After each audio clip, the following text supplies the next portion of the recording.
Iisus Gospod. I on Gospod wetu czas w Twojej życiu i w mojej życiu.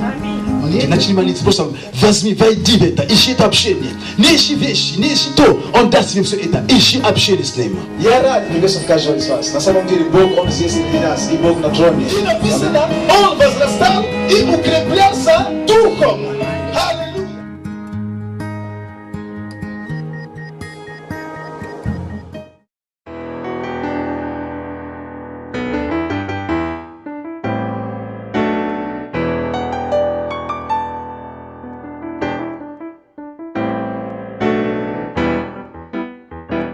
Gloire à Dieu. Dieu est bon.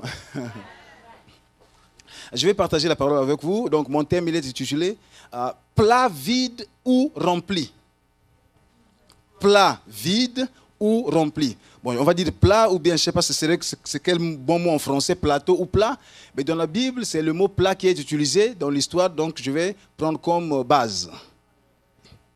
Donc, plat vide ou rempli. Comme j'ai dit tantôt, aie un cœur ouvert, Dieu va te bénir. Donc j'ai 3 portions de la Bible qu'on va lire ensemble avec vous. C'est d'abord Matthieu 14 qu'on va ouvrir avec vous. L'évangile de Matthieu 14. Du premier verset, je vais lire jusqu'au 12e. En ce temps-là, Hérode, le tétrarque, ayant entendu parler de Jésus, dit à ses serviteurs, c'est Jean-Baptiste, il est ressuscité des morts. Et c'est pour cela qu'il se fait par lui des miracles. Car Hérode, qui avait fait arrêter Jean, l'avait lié et mis en prison à cause d'Hérodias, femme de Philippe, son frère. Parce que Jean lui disait, il n'était pas permis d'avoir pour femme, il n'était pas permis de l'avoir pour femme. Il voulait le faire mourir. Mais il craignait la foule parce qu'elle regardait Jean comme un prophète. Or, lorsqu'on célébra l'anniversaire de la naissance d'Hérode, la fille d'Hérodias dansa au milieu des convives. Et plut à Hérode, de sorte qu'il promit avec serment de lui donner ce qu'elle demanderait. À l'instigation de sa mère, elle dit, donne-moi ici sur un plat la tête de Jean-Baptiste. Le roi fut attristé, mais à cause de ses serments et des convives, il commanda qu'on la lui donne. Et il envoya décapiter Jean dans la prison. Sa tête fut apportée sur un plat et donnée à la jeune fille, qui la porta à sa mère. Amen.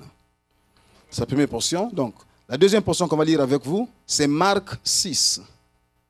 L'évangile selon Marc 6, c'est la même histoire. Mais on va encore lire ici.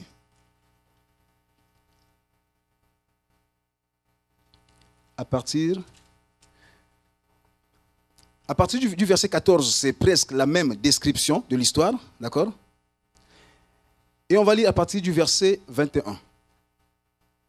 Cependant, un jour propice arriva, lorsqu'Hérode, à l'anniversaire de sa naissance, donna un festin à ses grands, aux chefs militaires et aux principaux de la Galilée. La fille d'Hérodias entra dans la salle, elle dansa, et plut à Hérode et à ses convives. Le roi dit à la jeune fille, demande-moi ce que tu voudras et je te donnerai. Il ajouta avec serment, ce que tu me demanderas, je te le donnerai, serait-ce la moitié de mon royaume?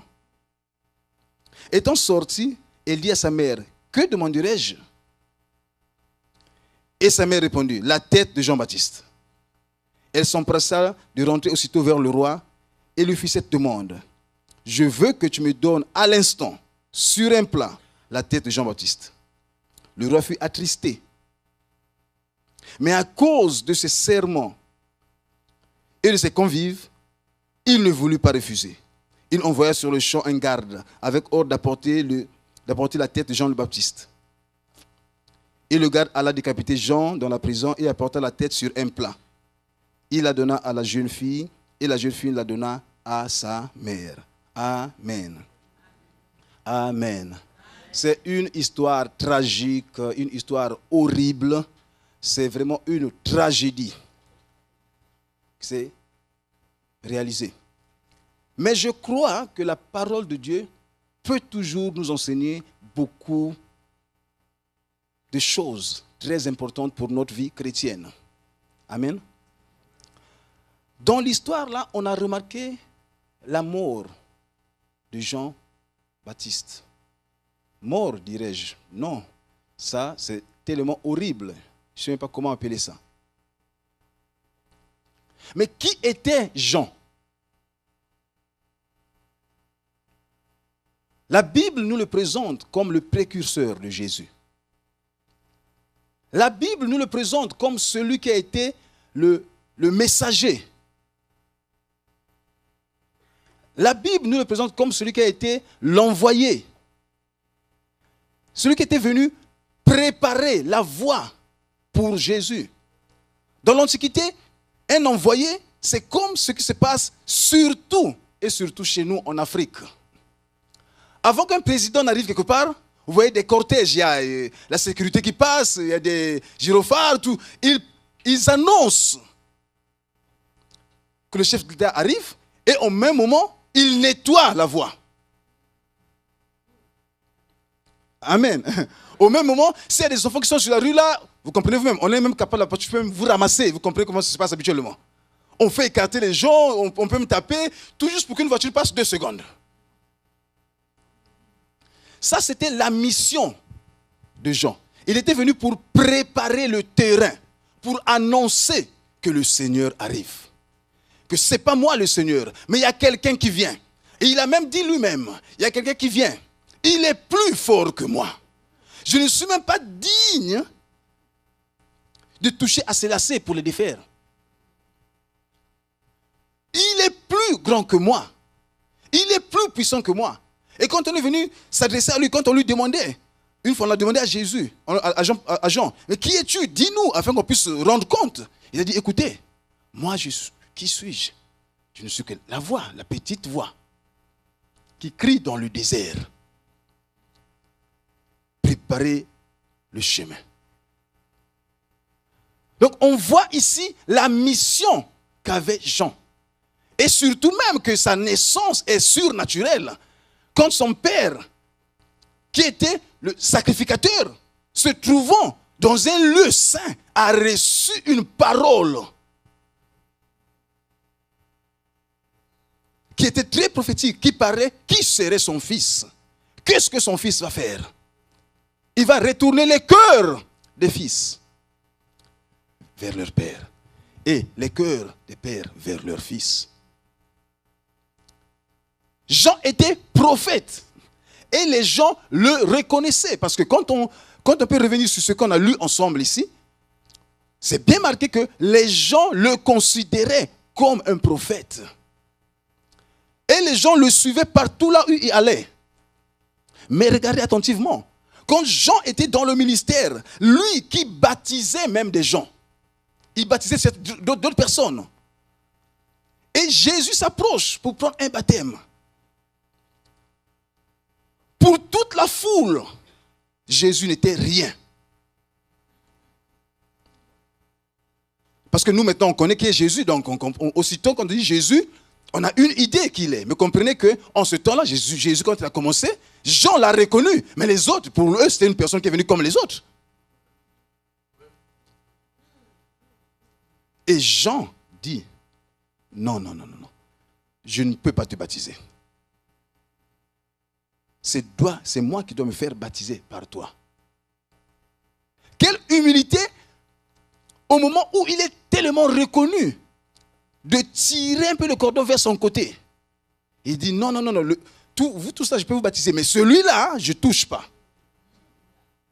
Je ne peux pas le baptiser. C'est lui plutôt qui doit me baptiser.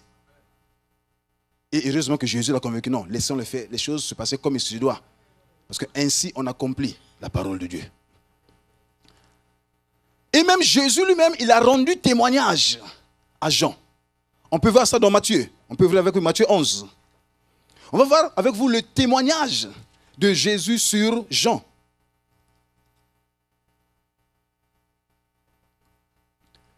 Matthieu 11. Je vais lire à partir du verset 7. Comme il s'en allait, Jésus se mit à dire à la foule, au sujet de Jean, qu'êtes-vous allé au désert? Qu'êtes-vous allé voir au désert? Un roseau agité par le vent? Mais qu'êtes-vous allé voir? Un homme vêtu d'habits précieux? Voici, ceux qui portent des habits précieux sont dans les maisons des rois. Qu'êtes-vous donc allé voir? Un prophète? Oui, vous dis-je, et plus qu'un prophète, car c'est celui dont il est écrit. Voici, j'envoie mon messager devant ta face, pour préparer ton chemin devant toi. Je vous le dis en vérité, parmi ceux qui sont nés de femmes, il n'en a point paru de plus grand que Jean-Baptiste. Cependant, le plus petit dans le royaume des cieux est plus grand que lui. Amen. Donc, Jésus rend un témoignage au ministère de Jean. Jésus dit et il confirme que Jean est vraiment prophète. Mais il dit aux gens, vous êtes partis voir un roseau qui était agité? Il fait allusion au fait que Jean ne représentait rien. Un roseau qui est agité, un roseau, il est seul. Quand il y a beaucoup de vent, il y a beaucoup de vide. Il est agité, il est seul. Il n'avait pas d'habit. Qu'est-ce que tu es parti chercher là-bas? Il confie, écoutez, ça c'est le prophète, c'est le messager. Donc, on voit bien avec vous ensemble ici que Jean était reconnu et par le peuple, et Jésus a rendu un témoignage très positif sur Jean. Mais dans cette histoire qu'on a vue ensemble avec vous, également, on voit qu'il y a Hérode qui est là, et également il y a Hérodias, sa femme, qui est là. Qui est Hérodias? Bien sûr, la femme d'Hérode. Mais dans le fond, quand on lit bien la Bible, Hérodias, et on voit les récits historiques. Surtout si on peut lire Flavie. Joseph Flavie, c'est l'historien qui a le plus au monde participé à ce qu'on puisse avoir une bonne compréhension de la Bible. Parce qu'il montre le temps historique quand Jésus vivait. Il décrit, il parle de cette femme, que c'est une femme. Le mot médiocre, c'est pas trop bon. Le mot méchante ne correspond pas. Bon, on va prendre ça méchante. Cruelle. Elle était l'épouse du frère d'Hérode, qu'on appelait Philippe. Donc, Hérode a cassé le mariage, le couple de son frère, a pris cette femme, lui-même il était marié auparavant, il a divorcé avec sa femme. Donc, ils ont causé 2 divorces. Et ils se sont mariés. Elle avait une fille. On ne mentionne pas son nom ici, mais l'histoire nous dit que la fille-là s'appelait Salamée.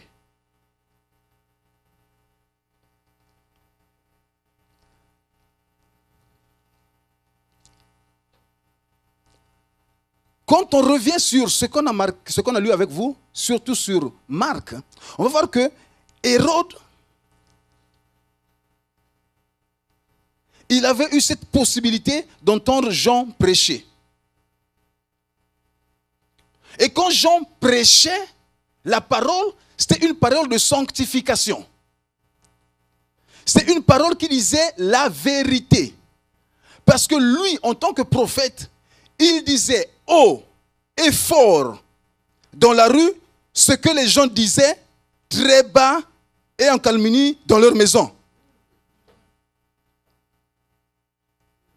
Toute la ville, toute la population était contre ce mariage. Parce qu'ils savaient que ce n'était pas juste. Mais personne n'osait dire ça à Hérode. Parce que bien sûr, ils craignaient de leur vie. Ils craignaient pour leur vie. Mais l'homme de Dieu, loin de Dieu, à savoir Jean-Baptiste, il n'avait pas peur de ça. Lui, il proclamait la parole. Il disait la vérité. Il disait, écoute, Hérode, il ne t'est pas permis de prendre comme femme. C'est là parce que c'est la femme de ton frère. Tu as détruit un couple. Et tu fais le malheur d'une autre femme que tu as répudiée.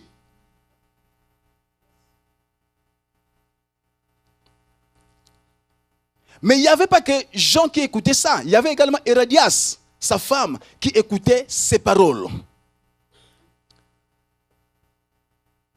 Donc les paroles, à tout moment, ces paroles étaient là et ça tournait. Et bien sûr, les gens en parlaient. Et le prophète, il continuait. À chaque fois qu'il avait la possibilité, il disait ça. Je répète, il est plus facile de ne rien dire à quelqu'un puisqu'on a peur, soit des relations qu'on a ensemble, pour conserver les relations. Donc, mieux vaut ne rien dire. Alors que l'homme de Dieu, il est obligé de dire même ce qui n'est pas, ce qui ne plaît pas aux gens, ce qui déplaît. Pourquoi? Parce qu'il doit faire la volonté de Dieu. Donc en agissant de la sorte, il peut même perdre les petits contacts qu'il avait. Mais il sait qu'il est appelé à propager l'évangile, à dire la vérité et non à conserver les relations qu'il a.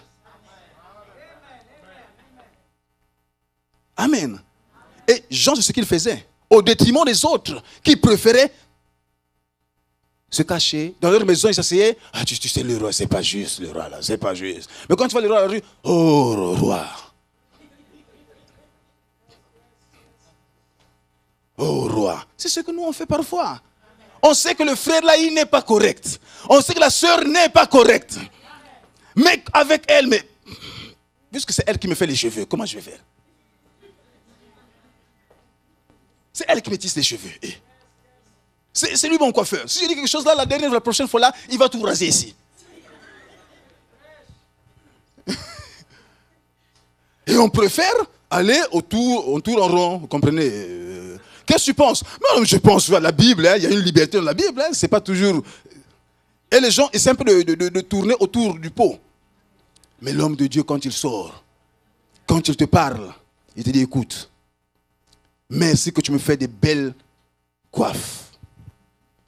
Tu me fais des tresses fantastiques. Mais je dois te dire quelque chose. La manière dont tu vis, c'est pas juste. C'est pas conforme à la parole de Dieu. Je dois te le dire. Tu es mon ami. Tu es ma soeur, tu es mon frère. Mais écoute, ça, c'est pas juste. Voilà comment nous, on doit agir comme enfants de Dieu. Et cela, c'est pas une manière de répugner des gens. Non, non, non. C'est une manière, dans le fond, si on a une bonne compréhension de la parole de Dieu, on va comprendre que ça, c'est une aide qu'on nous donne. Ce n'est pas un moyen de nous répugner. Non, au contraire, on veut aider. Mais en aidant, nous, on pense toujours qu'on ne peut pas faire le mal. Non, parfois, en aidant, on peut faire du mal. Mais c'est un mal, je veux dire, entre guillemets, mal. Mais c'est du bien. C'est du bien qu'on fait. Dans le fond, c'est du bien.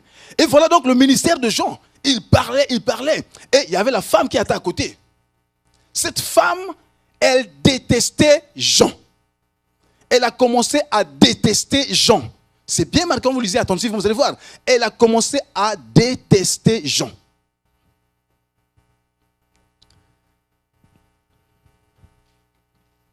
Jusqu'à ce que il y eut un moment propice. Vous voyez? Il y a un moment propice pour le diable. Il y a un moment propice pour le diable. Quand il y avait une fête pour son anniversaire, donc Hérode, il a convié, il a appelé, il a invité des chefs militaires, tout le monde. Donc la classe top. Et tout le monde était là. Et comme vous comprenez, quand il y a des fêtes, surtout au temps-là, donc ça buvait, ça mangeait, ça parlait. Et ça dansait. Et la fille d'Hérodias, donc on va me dire la fille adoptive d'Hérode, elle a dansé. Mais elle a dansé d'une telle manière que ça a plu à Hérode et aux conviés. S'il faut vous parler, ici c'est utiliser le mot danse, mais dans le fond, c'est des danses érotiques.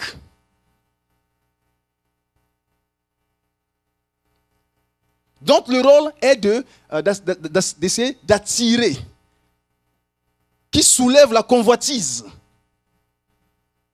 dans nous. C'est une sorte de danse qu'elle a dansé. Et ça a plu au convives et à Hérode, bien sûr. Et dans cette lueur-là, Hérode étant vraiment épaté, il dit, écoute, demande-moi ce que tu veux. Je te donne.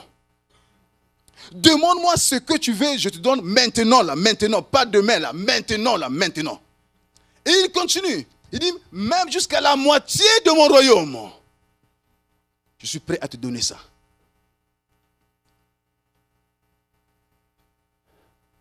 Quelle opportunité, jusqu'à la moitié du royaume. Pensez-y, jusqu'à la moitié du royaume.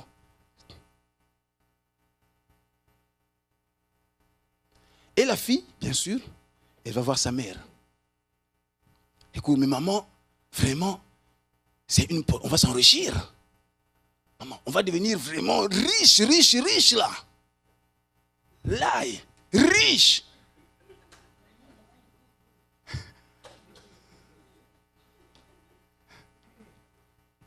Super riche. Et maman, elle dit, ma fille, tu sais, demande la tête de Jean. Et la fille est revenue devant tout le monde. J'ai fait mon choix. Et le roi dit devant tout le monde, tout orgueilleux là. D'accord. Déclare, c'est quoi? Hérode s'attendait à tout, sauf ça. Il s'attendait à tout, mais sauf ça. Pourquoi? Pourquoi sauf ça? Parce que quand on peut lire avec vous attentivement,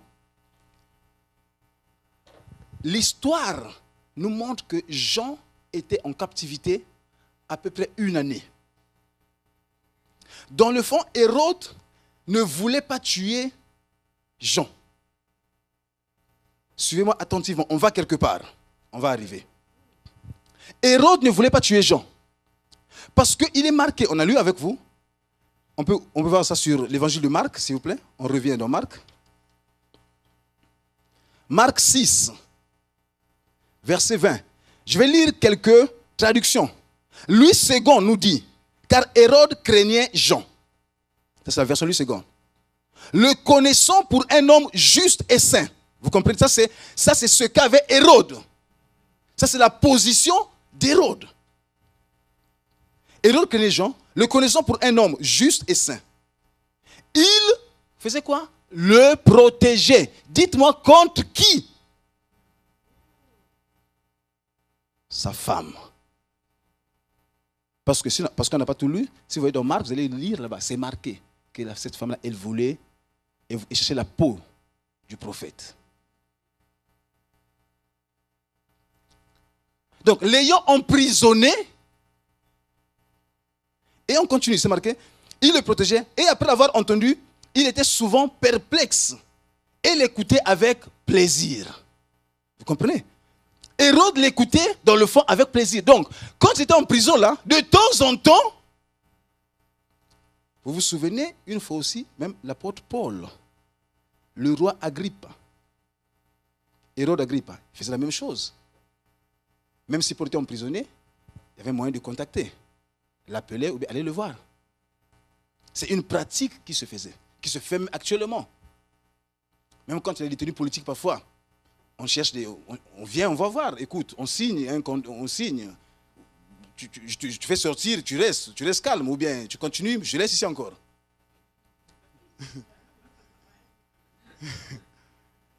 Donc, c'est bien marqué ici. Il était souvent perplexe. Comment perplexe? Parce que ça signifie que quand il parlait avec Jean, les paroles de Jean touchaient son cœur. Il y avait des problèmes dans son cœur, il comprenait qu'il était dans le faux, si on peut dire ainsi. Il comprenait qu'il n'était pas dans la vérité. Et l'écoutait avec plaisir. Martin Bible traduit comme ça. Car Hérode craignait Jean, sachant que c'était un homme juste et saint. Et il avait du respect pour lui. Et lorsqu'il l'avait entendu, écoutez vraiment, il faisait beaucoup de choses que Jean avait dit de faire, car il l'écoutait volontiers. Donc, quand Hérode parlait avec Jean, tout le temps que Jean était en prison, il y avait des choses que Hérode commençait à faire parce que Jean le lui avait conseillé. Je vais encore lire King James Bible. Bon, mon anglais, vous comprenez, avec l'accent, mais comprenez ça très juste comme je parle à 100% juste là. Ne jugez point, sinon vous serez jugés. D'accord, on continue. Je vais lire en anglais. For Herod feared John, knowing that he was a just man and unholy, and observed him. And when he heard him, he did many things and heard him gladly. Je ne sais pas si vous avez compris, mais moi j'ai compris. Amen. Je ne sais pas si vous avez compris, mais moi j'ai compris ce que je lis avec mon anglais. Amen. Bon, on continue. Je vous ai montré plusieurs traductions. Même ici, c'est marqué qu'il l'écoutait. Il faisait beaucoup de choses parce qu'on le lui conseillait. Amen. On continue. Maintenant, j'en viens. On va avec vous quelque part. Amen. Souvenez-vous du titre. Plat vide ou rempli. Il y a un point d'interrogation à la fin. Je n'ai pas mis un point. Non, c'était un point d'interrogation. Je n'ai pas précisé. Plat vide ou rempli. Donc, Hérode, il écoutait Jean dans le fond. Il faisait beaucoup de choses. Et sa femme constatait ça chaque fois. Sa femme a remarqué ça. Jusqu'au moment où, comme on dit, le temps propice est venu pour elle. C'est-à-dire qu'elle avait un plan bien déterminé. Elle cherchait le jour J pour l'accomplir. Et quand cette possibilité s'est offerte à elle, elle n'a pas raté. Elle n'a pas raté sa chance. Elle a aussi dit la tête de Jean. Écoutez ce que le diable est capable de proposer. Écoutez-moi attentivement. C'est marqué. Demande-moi tout ce que tu veux, jusqu'à la moitié de mon royaume. Ça, c'est la proposition. Mais regardez, qu'est-ce que le diable cherche dans nos vies, dans le fond? Non. Le diable, il n'a pas peur de te donner le royaume. Jusqu'à la moitié. Les richesses. Il peut tout te donner. Mais quand la fille est partie voir sa mère a dit, mais les richesses, ça ne fait rien. Moi, le plus important, parce que s'il me donne les richesses là, tout là, tu as ça, je ne sais pas si j'ai encore une autre occasion comme ça. Mais comme je vois le monsieur là, comme il influence sur mon mari là, tôt ou tard, mon couple là, tôt ou tard, mon couple là, je ne sais pas là où on s'en va là. Il dit, décapitez-moi. Moi, je cherche la tête de Jean.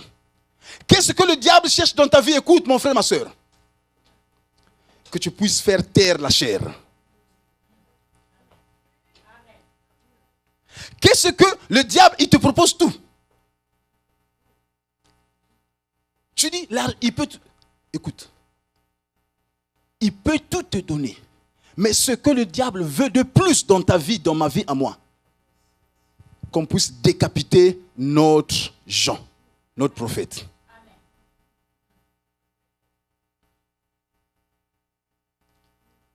Ce que le diable cherche de plus dans ta vie, il peut donner ce n'est pas un problème. Parce qu'il sait que même si il te prend le royaume, il te prend tout, mais si tu as encore la tête sur toi, tu vas tout réavoir. Amen. Amen. Voilà lui pourquoi il frappe fort, il frappe le bon coup, le gros coup. Il dit non, moi c'est aussitôt la tête. Moi c'est aussitôt la tête que je veux. Décapite-moi. Ce pasteur-là, pourquoi tu as besoin d'un pasteur sur toi? Enlève-moi ces têtes-là. Sois libre. Personne ne va plus te parler des paroles comme ça. Personne ne va plus te dire, écoute ma soeur, tu n'es pas clair ici. Mon frère, ce que tu fais là n'est pas juste. Personne ne va te parler. La voix qui te parlait là, il veut que la voix là puisse s'éteindre.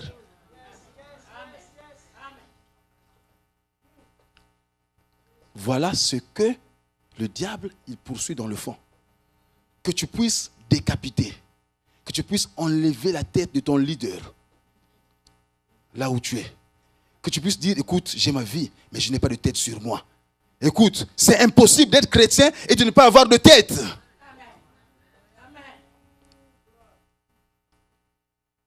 C'est ce que le diable veut. Et beaucoup de chrétiens, malheureusement, ils suivent ce chemin. Ils sont prêts, ils sont avec leur plat. Et ici, là, il y a la tête de leur pasteur. Sur le plat, il y a la tête du leader.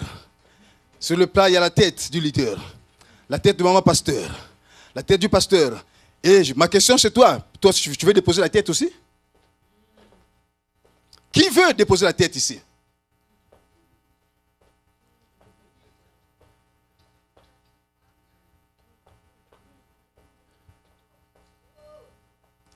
Qui veut déposer la tête ici? Le plat est encore... Comment on va garder ce plat? Vide ou rempli? Réponds dans ton cœur. Pense-y. Tes agissements actuels, est-ce que ça va dans le sens de décapiter la tête ou de conserver la tête sur toi?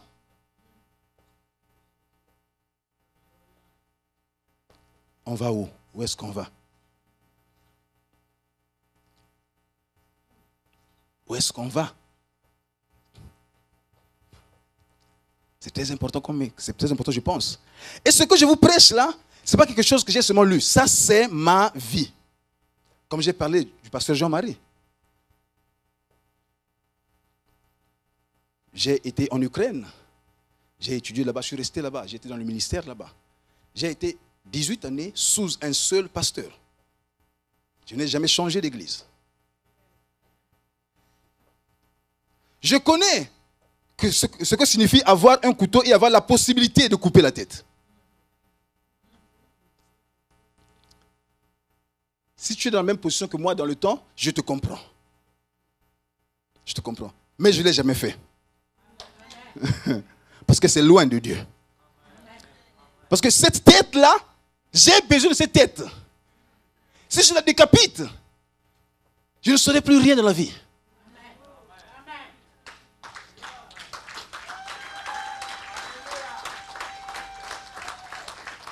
J'ai besoin de cette tête-là. Toi et moi, on a besoin de cette chair-là. Pour le diable. Te prendre de l'argent, te voler quelque chose. Le but principal, c'est décapiter ton prophète. Te faire sortir de l'onction. Te faire sortir de cette couverture. Pour que tu puisses être à la portée de tout le monde. Et attends-toi, dans peu de temps, il va te frapper. Amen. Amen.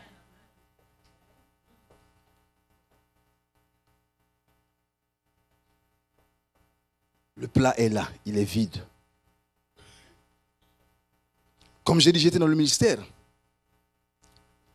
Parfois, je n'avais rien, je n'avais pas de couteau. Je ne vois personne, mais je sens quelqu'un me donner un couteau là, décapite. J'avais rien, mais après moi, je sens quelqu'un me donner un couteau là. Décapite, frappe. Tu dis, Nazolingana vivre. Je vais vivre longtemps. Je ne vais pas faire ça, c'est loin de Dieu. David avait eu cette possibilité une fois. Il dit que moi je touche. Non. On a tout arrangé pour lui. Décapite. Il n'a pas fait ça. Écoutez, je montre ici cette fille, celle qui a dansé. Elle est partie voir sa mère. Qu'est-ce que je peux faire? Et sa mère a donné un conseil. Fais attention qui est à côté de toi. Fais attention avec qui tu parles, à qui tu demandes conseil. Tu ne sais toujours pas pourquoi il t'a dit de faire ce qu'il t'a dit de faire. Elle poursuivait son plan. Peut-être que la fille ne comprenait pas. Mais elle avait un plan. Elle attendait le jour propice.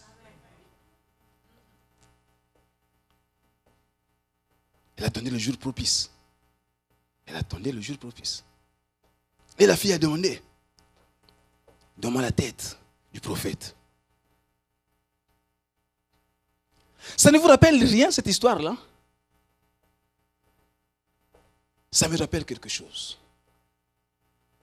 Aman, Esther. Même chose. Demande ce que tu veux. Jusqu'à la moitié du royaume. C'est ce que le roi avait dit. Demande. Ici, il y a la mère qui dit à sa fille, demande la tête. Là-bas, il y a l'oncle qui a envoyé un message. Demande pour ton peuple. Vous voyez, deux influences différentes. Qui influe dans ta vie? Qui a de l'influence sur toi? Pense-y, regarde attentivement. Où est-ce que ça t'emmène? Le choix de cette fille, dicté par sa mère, a fait tuer Jean. Le choix de Esther, dicté par son oncle, a sauvé un peuple. Alléluia, acclame Jésus.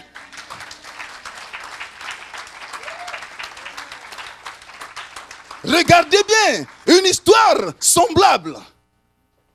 Ici, il y a un conseil, là, il y a un conseil.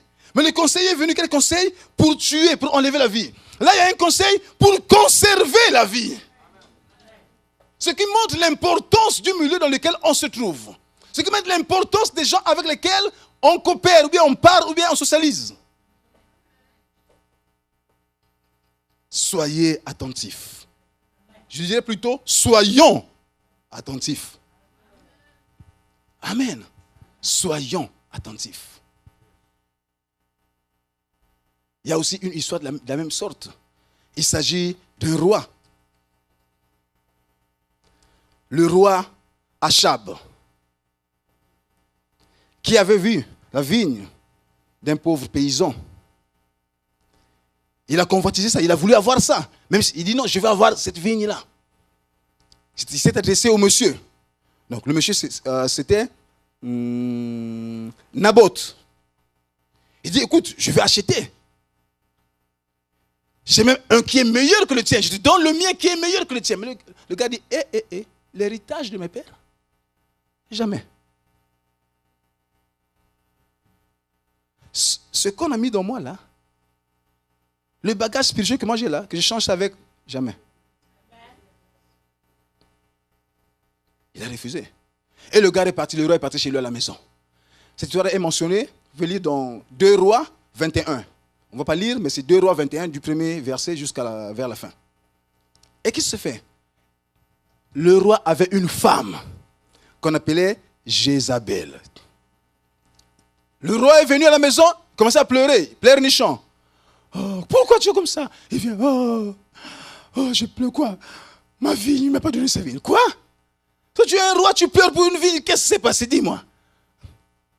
D'accord, sa femme dit, ne t'en fais pas, je vais arranger. Et cette femme a fait une combine cruelle. Il a fait tuer les gars. Il est revenu. Il a dit, monsieur, le monsieur, il n'est plus là, il n'est plus vivant, va maintenant posséder cette vigne. Et il est tout content, il est parti là-bas. Il partait en route, Dieu a envoyé notre prophète. Mais je montre seulement l'histoire, l'influence. L'influence. Quelle est l'influence dans ta vie? Quelle est l'influence dans ma vie? Esther, elle a sauvé des multitudes. Tout un peuple. Parce qu'elle avait fait un bon choix. Elle était sous une bonne influence. Cette fille, Salomé, la fille d'Hérodias, elle a fait tuer, elle a fait décapiter le prophète. L'influence. Fais attention. En terminant, je te rappelle encore le titre. Plat vide ou rempli. Il y a un point d'interrogation. Je n'ai pas mis un point simple, non. J'ai mis un point d'interrogation. Ce qui signifie que chacun de nous, il va répondre à cette question. Et il répond. C'est une question qui ne nécessite pas de réponse comme telle pour tout le monde. Ça nécessite une réponse intérieure. Parce que tu sais et tu sais. Tu sais et tu sais. Moi je sais et je sais par rapport à moi. Cette parole, c'est pas pour dire, ah, oui, j'ai vu. Cette sœur-là, elle a déjà la hache pour couper la tête du pasteur Jean-Marie. Non. La parole s'adresse à chacun de nous pour faire une évaluation personnelle. Afin que tu puisses voir, penser. Pour moi, tout le temps que j'ai passé en Ukraine, je suis venu ici, mon plat, il est vide.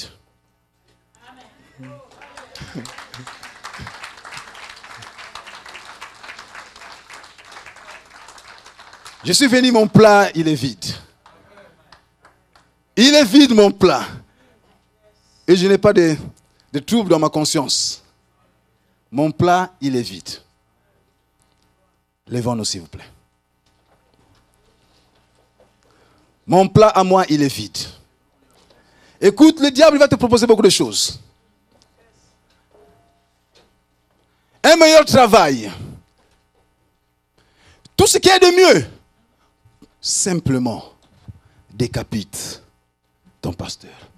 En parlant de décapiter, écoutez, c'est laisser l'église. C'est sortir de l'église. C'est vivre dans le monde. Et écoutez, faites attention. Là, bien sûr, en lisant ce qu'on a lu avec vous, c'est plus mentionné que la femme, c'est les femmes qui ont fait. Mais écoutez, ce n'est pas une parole adressée aux femmes, c'est aux sœurs. Non, non, non. Même les hommes peuvent être ceux qui sont les moteurs afin que l'église soit laissée. Afin que le pasteur soit décapité. Afin qu'on prenne le microphone au pasteur pour ne plus écouter cette voix. Il n'y a pas que les sœurs. Il y a et les frères et les sœurs. Ça concerne tout le monde.